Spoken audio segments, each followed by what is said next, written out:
ബഹ്റൈനിൽ അനധികൃത താമസക്കാരെയും നിയമവിരുദ്ധമായി ജോലി ചെയ്യുന്നവരെയും കണ്ടെത്തുന്നതിനായുള്ള പരിശോധനകൾ തുടരുന്നു. നിയമലംഘനം കണ്ടെത്തുന്നതിനും നടപടി സ്വീകരിക്കുന്നതിനുമായി കഴിഞ്ഞ വർഷം 47,023 പരിശോധനകൾ നടത്തിയതായി ലേബർ മാർക്കറ്റ് റെഗുലേറ്ററി അതോറിറ്റി അറിയിച്ചു.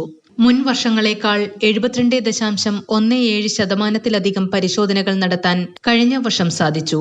സ്ഥാപനങ്ങളിൽ 94.7% തൊഴിൽ വിസ നിയമങ്ങൾ പാലിച്ച് പ്രവർത്തിക്കുന്നവയാണ്. രാജ്യത്ത് 5,477 പേർ നാടുകടത്തലിലേക്ക് നയിച്ച നിയമ നടപടികളിലൂടെ കടന്നുപോയി. നിയമം ലംഘിച്ച തൊഴിലാളികളെ നാടുകടത്തുന്നതിന്റെ എണ്ണത്തിൽ 202.8% വർധനവാണ് മുൻ വർഷങ്ങളെ അപേക്ഷിച്ച് ഉണ്ടായിട്ടുള്ളതെന്ന് LMRA CEO നിബ്രാസ് താലിബ് വ്യക്തമാക്കി.